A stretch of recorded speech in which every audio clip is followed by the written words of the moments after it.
So the whole Arabic, Muslim, Islamic world is sort of behind the Palestinians, behind Gaza, and supports them. Why are they not helping them? Why are they not taking in the Palestinian refugees? I don't understand it. I don't understand why they can't send humanitarian aid, and I'm sure they have in limited capacity. But why don't they take in the 2 million refugees into their own country? Because they're Palestinians, and that's their land. They don't want to leave.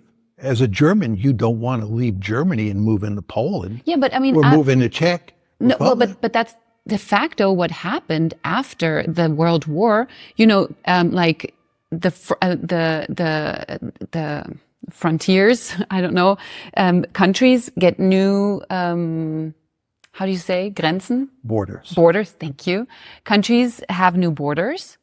And then people get displaced. And I'm not saying this is a nice thing that happens, right? That's not what I'm saying.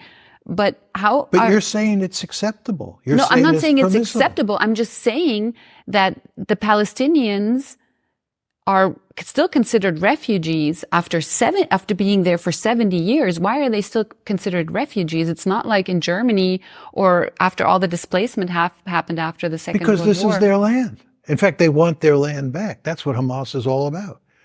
If you go back to 1900, there are hardly any Jews in what is today I understand Greater that. Israel. Okay, so, and this is why I'm probably so agnostic. And the Zionists came in and they took the land. But that's not exactly what happened, is it? I mean, there was like a declaration, there was something going on with the Brits, right?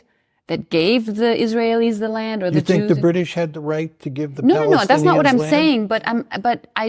And this is why I'm so agnostic on this issue, because I am not very sure about certain historical facts. And I'm just like, this whole mess down there just seems to me like this black box of, I don't know, of unfortunate historic events. Because I don't want the Jews all of a sudden to not have a country either. Is that understandable? I fully understand why the Israelis want their own country, right? But you want to understand that this land, not too long ago, belonged to the Palestinians. But these things happen all the time in history, John. You can't make that. Of but course they do. People get displaced, and I'm not saying it's fair, but don't. At some point, you kind of, just like with Ukraine, at some point they're going to have to accept what is. And it's the same in Israel. I'm sorry. I don't think it's that different. They're not going to accept it. That's quite clear. Exactly. But I'm saying that's why the Israelis want to drive them out. Yes, but you can choose unfair peace, or you can fight for fairness of the land. I mean, you could choose whichever you want. But sometimes unfair peace is probably better. If you were a Palestinian living in Gaza and you were young, you would have joined Hamas in all likelihood. I understand. You would have rebelled. Listen, John, And if your family owned property that was now part of Israel, you would want that property back.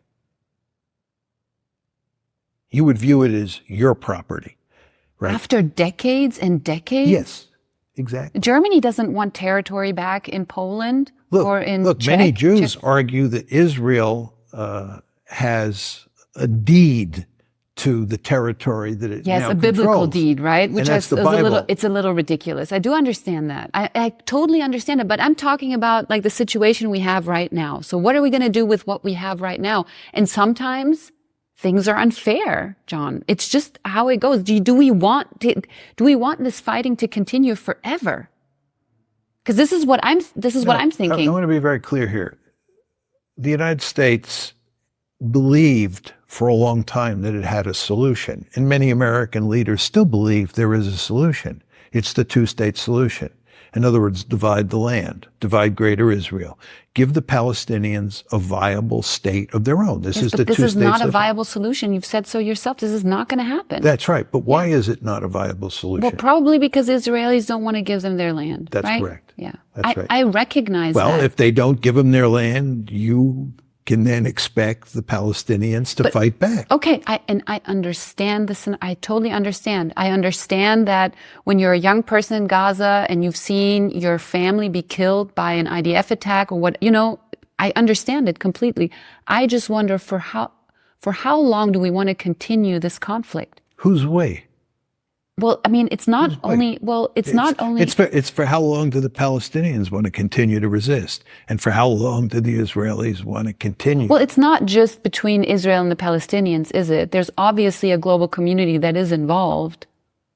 The global community is largely ineffectual because of the United States.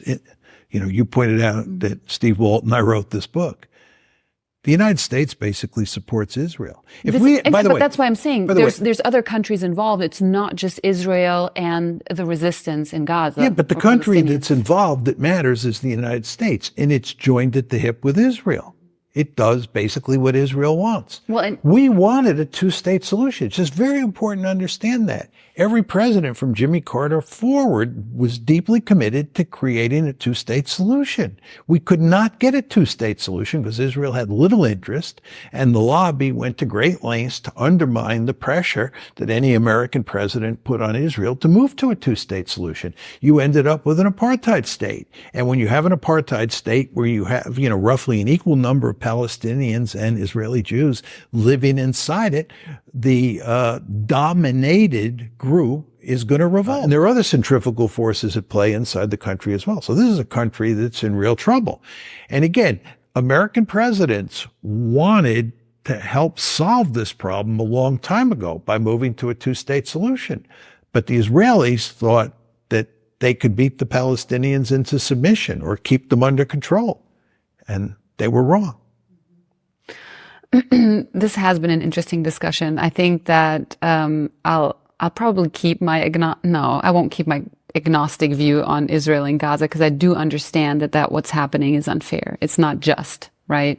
Like you can't just go about killing tens of thousands. The genocide is more than unfair. Yeah. I mean, for me, genocide is a red line. And, as soon as I see... I think I have trouble using that word, to be honest. And maybe it's because I'm in Germany and I'm afraid to say something like that, you would get in trouble in Germany. I guess I am a little bit afraid. Germany has basically abandoned free speech on this issue. In fact, I bet on a lot of issues, but yeah, especially concerning Israel and all of that stuff, I just get really I kind of freeze up and I'm like, I don't even know what can I compare, because you've used the word concentration camp, you've used the word genocide, and I'm like, I get a little... And apartheid. Yeah, and you use these words, and I'm like, I am a little afraid to even use these words because, you can get in trouble comparing things and... I think that's correct. Yeah. I think there's no doubt about that. Yeah. But that's the power of the lobby, right? See, the lobby goes to great lengths to control the discourse.